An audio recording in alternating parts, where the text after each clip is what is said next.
अब पढ़ेंगे हम अयादी संधि। यदि ए आई ओ और औ के पश्चात कोई अन्य स्वर आता तो, यदि ए आई ओ और औ के पश्चात कोई अन्य स्वर आता है, इनके बाद कोई दूसरा स्वर आता है तो ए का आई का आई, ओ का औ का आव हो जाता है। इनके बाद अगर स्वर आता है तो हम देखेंगे इसके नियम।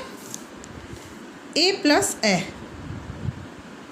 तो इसके बाद वापस स्वर ही आया तो शब्द हो गया आई। शब्द था हमारे पास ने प्लस अन, ने पे एक ही मात्रा लग गई तो शब्द हो गया हमारे पास नयन। द्वितीय शब्द का प्रथम और प्रथम का अंतिम, क्योंकि हमारे पास उच्चारण हो रहा ए का, तो शब्द बना हमारे पास नयन। से प्लस अन, से प्लस अन, तो शब्द हो गया हमारे पास सयन। से पे एक ही मात्रा लग गई और ए सयन। उसी तरह आई प्लस अक मिलके शब्द बना आय। नाई प्लस अक, नाई, न पर आई की मात्रा लग गई और अक, तो शब्द बन गया नायक। आई का उच्चारण हो गया नायक, या आई का उच्चारण हो गया गाय प्लस अक, गायक।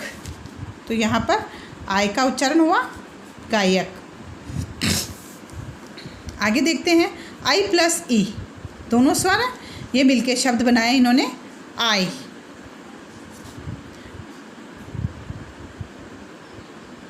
गाय प्लस इका, गाय का गे पे आई की मात्रा लग गई और ई, गाय का। उसी तरह से नाई प्लस इका, नायिका, ये शब्द बना। आगे देखते हैं हम ओ प्लस ए, ओ प्लस ए मिलकर शब्द का उच्चारण कर रहे हैं औ, तो शब्द था हमारा बो प्लस अन,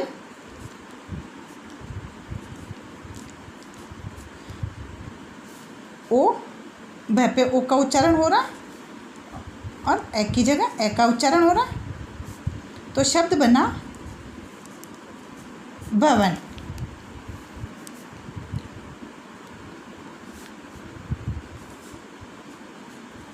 पो प्लस अन,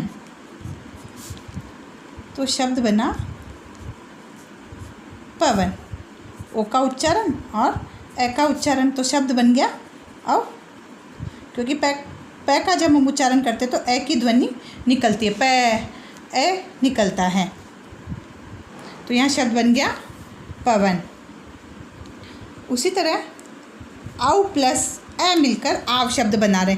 नियमानुसार हमने देखा था औ का उच्चारण होने पर शब्द बनता है आव, तो यहाँ पर शब्द बना हमारे पास आव। इसका देखिए आप विच्छेद, पाव प्लस अन, यहाँ आ गई औ की मात्रा और अन, शब्द बना पावन। आओ आ गया, शब्द बना पावन।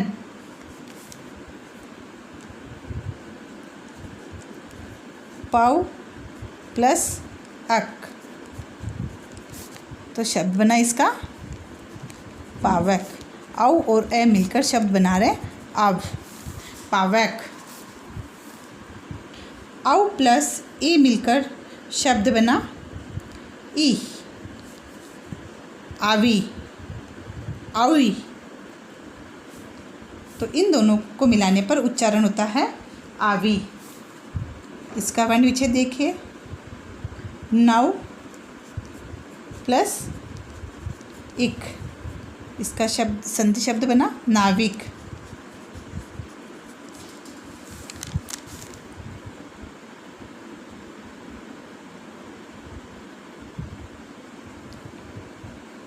तो ये हमारा स्वर संधि के भेद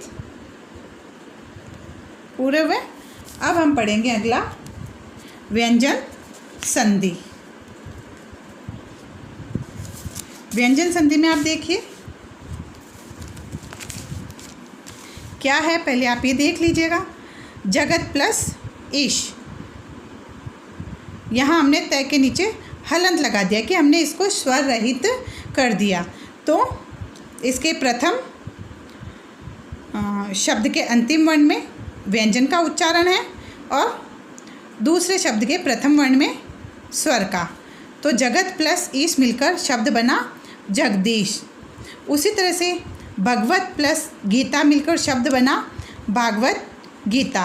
मतलब स्वर और व्यंजन मिलकर व्यंजन बनता है। इन दोनों को मिलाने पर हमारे पास शब्द बनेगा व्यंजन संधि का। यहाँ भगवत गीता में व्यंजन प्लस व्यंजन मिल रहा है। उसी तरह से उत प्लस चारण, यहाँ पर भी हमारे व्यंजन का ही उच्चारण हो रहा है। तय को स्वर रहित किया गया, यहाँ च व्यंजन, तो उत प्लस चारण का बन रहा उच्चारण।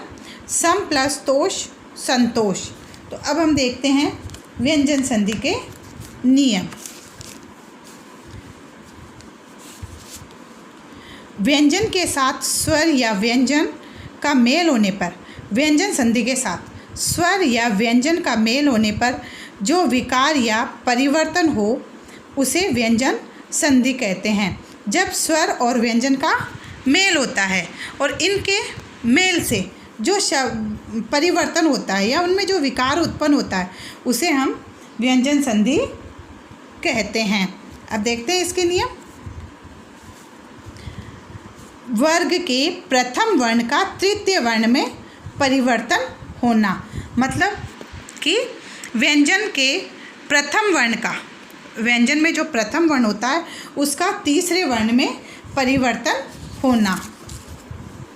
यदि क, च, ट, त, प के पश्चात किसी वर्ग का तीसरा या चौथा वर्ण आता है अथवा कोई स्वर आए तो उसके स्थान पर अपने ही वर्ग का तीसरा वर्ण हो जाता है। ध्यान से सुनिए आप इसको कि यदि क, च, ट, त, प के पश्चात किसी भी वर्ग का तीसरा या चौथा वर्ण अथवा कोई स्वर आए, इनके बाद या तो कोई व्यंजन आए या कोई स्वर आए, तब उसके स्थान पर अपने ही वर्ग का प्रथम वर्ण जो है उसी के वर्ग का तीसरा वर्ण हो जाता है। जैसे क के स्थान पर ग का प्रयोग। क वर्ग में ग तीसरा वर्ण है, क, ख, ग, तो क के स्थान पर ग का प्रयोग, तो क वर्ग में ग तीसरा वर्ण है। तो इसका शब्द देखते हैं।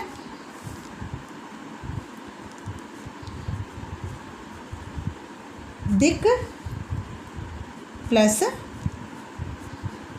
दर्शन क। अब हमें इनकी संधि करने में इसी वर्ण का तीसरा वर्ण लेना है। तो तीसरा वर्ण क्या था? ग। तो शब्द बन जाएगा हमारा दिग्दर्शन।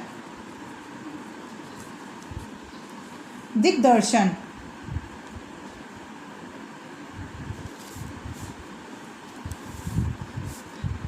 दूसरा भी देख लीजिए। वाक प्लस इश वागीश। तो क का तीसरा वर्ण हमने यहाँ प्रयोग किया, इसका भी यहाँ तीसरे वर्ण का हमने प्रयोग किया है। च के स्थान पर ज का प्रयोग। च वर्ग का उच्चारण करिए। च छ ज।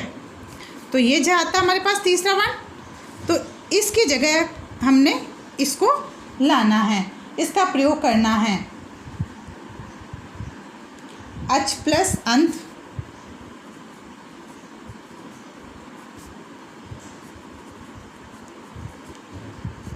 अच प्लस अंत, तो शब्द बना अजंत।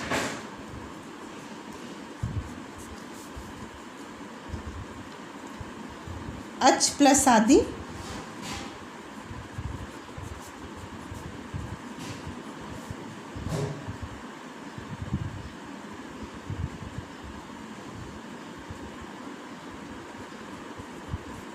शब्द बना आज़ादी। तो यहाँ एच च को हमने ज में परिवर्तन किया, उसी तरह च को इसी के तीसरे वर्ण में हमने परिवर्तन कर दिया है। ट के स्थान पर ड, ट वर्ग में ट ठ ड, ये इसका तीसरा वर्ण है। ट वर्ग का ये तीसरा वर्ण है।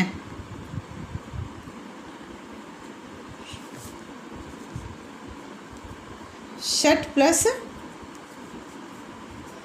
दर्शन, तो इसका शब्द बन गया षट दर्शन। ट को इसी वर्ग के तीसरे वर्ण में हमने बदल दिया है। उसी तरह इसका दूसरा शब्द भी देख लो, षट प्लस आनन, इसका शब्द बना सडानन।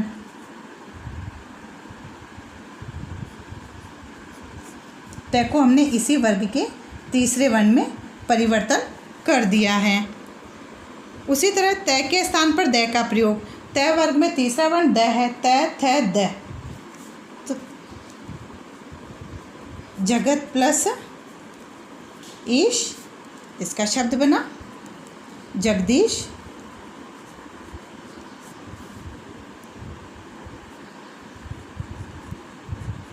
जगत प्लस अम्बा,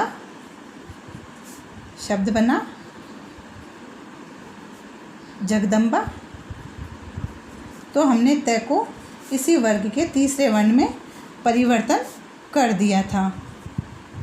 तो यहाँ हमने पढ़ा कि व्यंजन में हमने पढ़ा कि पहले वर्ग के प्रथम वर्ण को तृतीय वर्ण में परिवर्तन करना।